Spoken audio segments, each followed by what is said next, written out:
see if I look cute. No one cares what you look like. I'm joking, you look cute too. Okay. Hi guys, welcome to our Cheetham Chats. My name is Hannah. And I'm Becky. And we are sisters. This week's questions are around me and my disability.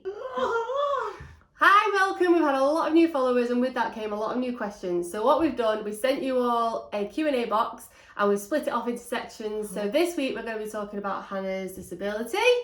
Yeah, and there was loads of questions, so we're not going to get through them all today, but hopefully this gives you some insight.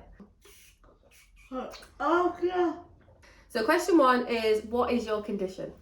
I have cerebral palsy. Yes, you do. Should we do a quick teaching session? Oh. Okay, go. Cerebral palsy. Cerebral means having to do with the brain. Palsy means weakness or paralysed. According to the NHS, cerebral palsy is the name for a group of lifelong conditions that affect movement and coordination. But how is cerebral palsy caused, you may ask? CP is caused by damage to the brain either in the womb, during birth or shortly after. This can be from a lack of oxygen, a bleed or an infection. Hannah's, and the most common, was lack of oxygen. So, because there's damage to the brain, it means that the signals to the body to tell it what to do are not smooth. Unsmooth signals. There are 4 types of cerebral palsy, which you can read up in those. Hannah has spastic quadriplegic level 4. Which means all 4 limbs. It is not hereditary, and last but not least, it is a spectrum. Meaning that there is different severities and different symptoms. Back to the Q&A.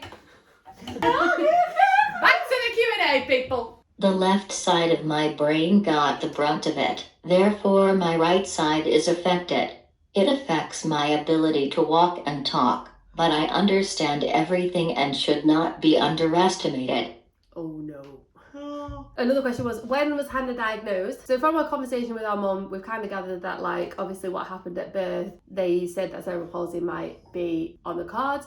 But I think what mum said was that she went to like a baby clinic at 4 months and realised that Hannah was very different to the other babies at 4 months and she wasn't doing what the other 4 months old was doing. So I think it was 4 months that she got diagnosed with cerebral palsy.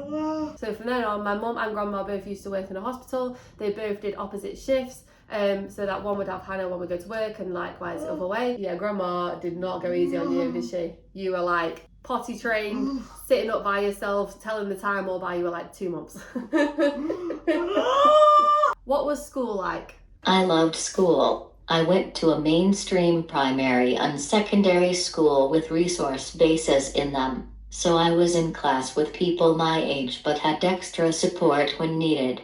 I then stayed in college until I was 25. I love to learn and keep my brain busy, so it was definitely the best time for me. Yeah, you love school. We actually went to the same primary school. And it was nice to see like Hannah with all her friends. I remember one time actually, I don't recommend this kids, but someone was rude about Hannah and I kicked him and Hannah ran over his toe and we were like, sisters. And then Hannah went to a different high school to me and you went to college, and I can't really remember much about Hannah because I'm 2 years younger than Hannah. I can't really remember like her school days and whether she was always as clever or things like that. And we ran into an old teacher of ours the other day. Hi, Miss Ross. And she said that she always knew Hannah was absolutely switched on from the time she met her. However, Hannah tried to hide the fact that she was clever because she just liked to mill around, didn't you? So yeah. Oh, and someone said, was you treated equally at school? Was you treated like all the other kids? Yeah. I've actually I'll put a picture here of where they did the parachute thing, you know, outside, and Hannah is in the middle of it and all the other kids are like lugging her around. She was never left out. How do you communicate? By bossing people around. Haha, only joking. We all have different methods of communication, whether that's your eye roll behind your mom's back, or the death stare you give your dad. Communication is not always words. And communication comes in lots of shapes and forms. Hannah has her set ways, so Hannah has her Dynavox, which is her voice box. She's lazy, she don't love to use it. I mean, yeah, she loves it, but she's lazy, so she'll happily like point. You also sign. Yeah, so we do know a bit of Makaton. We mainly made up our signs when we were kids and kept them. Pointing. Words. So you know a few words. Go on then. Mum. Dad. Grandma. Granddad. That's a swear word, I'll let you figure that out. So yeah, so if I'm in another room and I'm like to Hannah, do you want sugar on your cereal? So I will hear that noise and be like, yeah, she does. If it's a no. So I know the difference, so you might not be able to. Someone also said, am I tuned into Hannah's speech? Which absolutely, yes.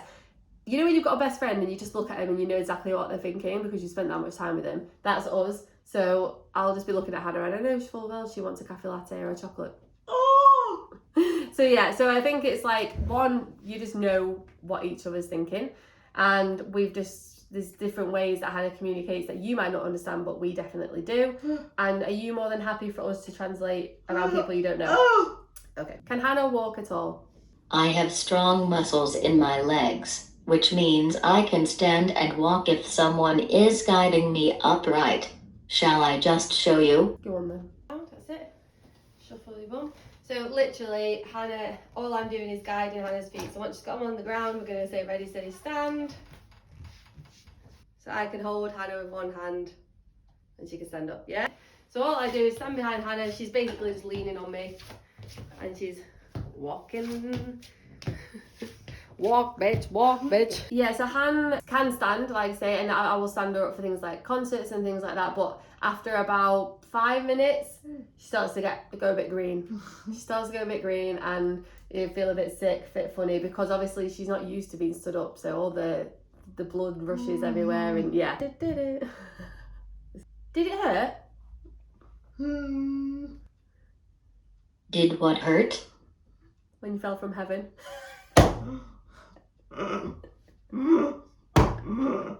I'm joking. Someone said, does your cerebral palsy hurt? No. No, it's just normal for me. I do, however, have a high pain threshold, so where my muscle spasms don't usually hurt me, this doesn't mean they don't hurt someone else. Does this clenched up hand hurt? No? Ever? Okay. We always get people telling me, oh, you're hurting her. No, I'm not. No. Like, she literally is the strongest person ever, and we just wrestle each other to the ground. Some disabilities absolutely have brittle bones, but Hannah does not, and we could just like whack each other, you know.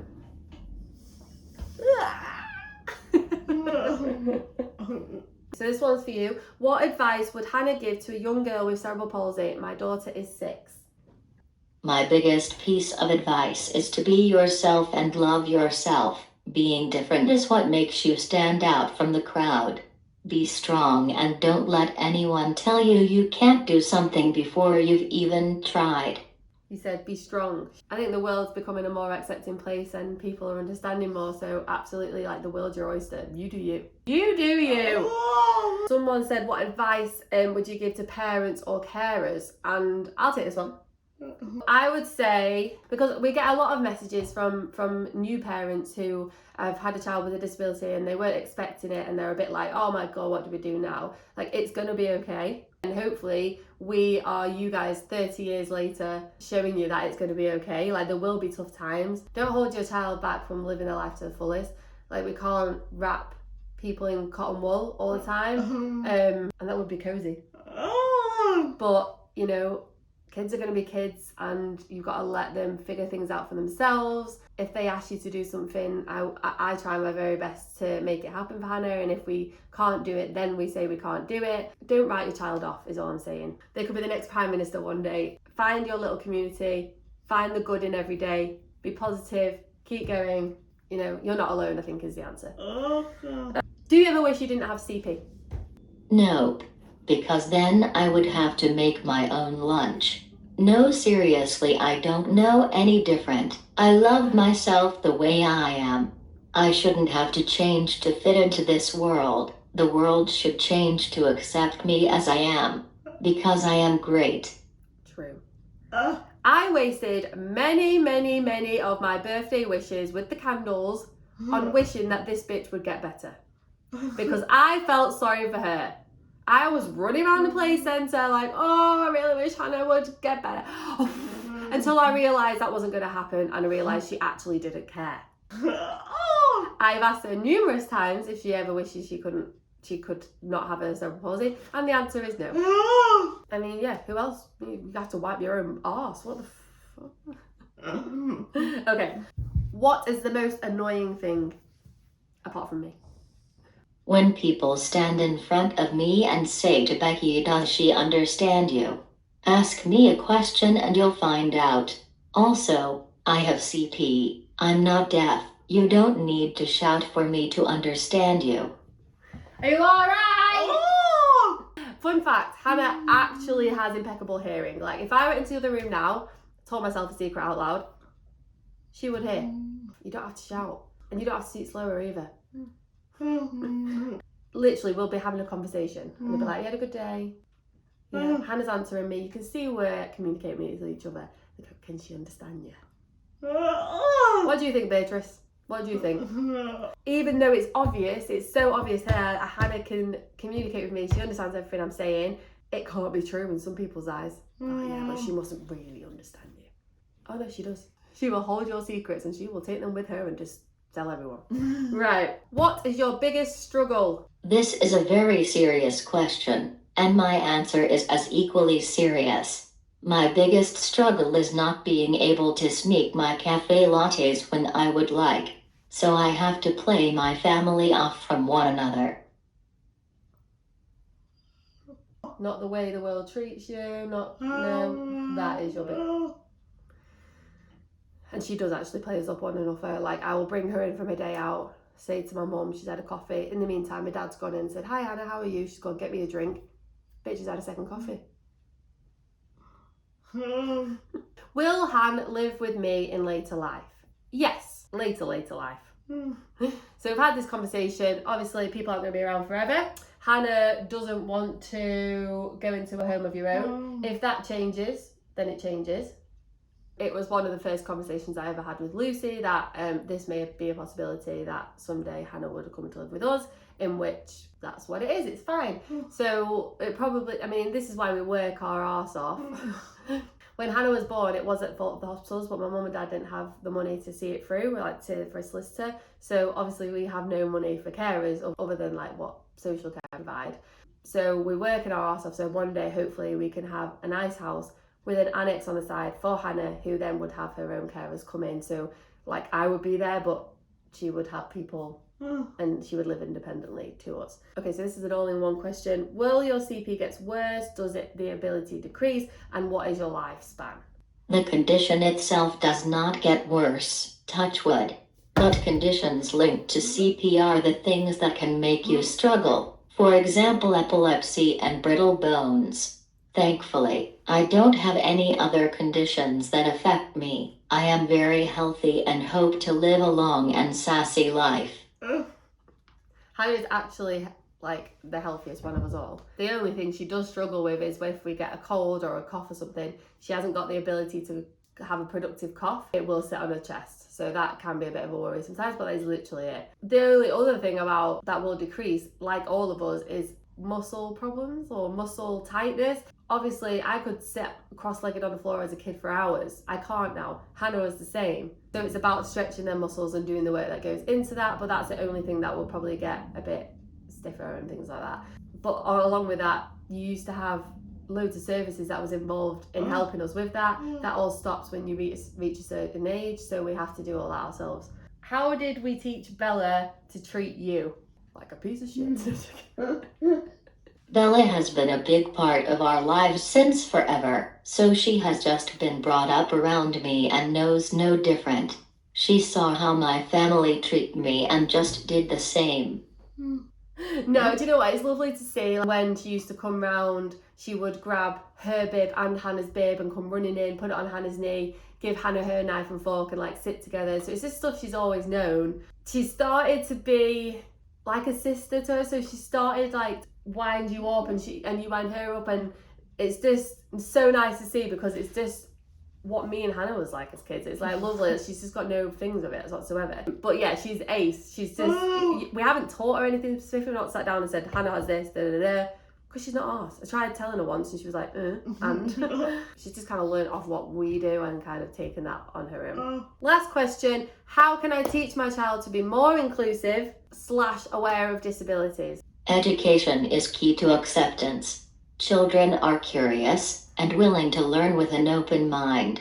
Once their question is answered, they usually just say okay and move on. As adults, we are the ones to make things complicated. We always get this question because if you're not brought up around disabilities, if you didn't go to a school like ours, it can be seen very like daunting and scary, especially with some noises Hannah might make sometimes when you're excited, you squeal, and then you can see some children be like, oh no, is she in pain, things like that. So we, and this is only for us, some people don't like this at all, we encourage you to ask questions as long as it's polite and educational. Don't be a nosy bitch. Don't ask if she has like time of the month. Would you ask anyone else that? You know, as if you're willing to learn and open your mind, then absolutely questions are fine. Like, we would rather a child in the street who is staring at Hannah, I will always say, do you want to come and say hi? And then they'll be like, oh, why can't you walk? And then we'll just explain it, and they'll be like, okay, and then they won't give it a second thought. Whereas sometimes we'll see someone staring, the parent will go, don't stare, that's rude, shh, keep going. And then they'll think, one, I can never look at a disabled person. Two, like, oh gosh, that's rude. I can't talk to them. I can't talk about them. And then they grow up thinking that they have to be silenced around disability, if that makes sense. There's loads of books on it. There's loads of YouTube videos on, you know, what disability have you got? And then that's it. And some children are different. It's all about differences and awareness. And yeah, I think it's just about being open and listening to your child if they've got a question. Don't shh and move away. Yeah? Thanks for joining us for Cheetham Chats. I like that. Do you like that? Cheetham Chats? We'll see. Thank you. And we'll see you next time. Remember to be kind, accepting, loving, make someone's day today. Yeah? Bye! While you're here and we're learning, we'll just do a quick rundown of why Hannah got cerebral palsy. She does a great dramatic performance. It was March 12th and a beautiful baby girl had just been born. She's so beautiful, but there's a problem. She wasn't breathing. Hannah, wake up! Hannah, wake up! Nothing was working. So they had to rush Hannah through and give her some oxygen.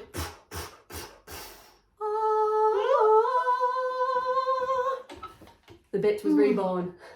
Oh my gosh, she's so beautiful and sassy. And she has cerebral palsy. I can't deal with you. It's so fucking funny.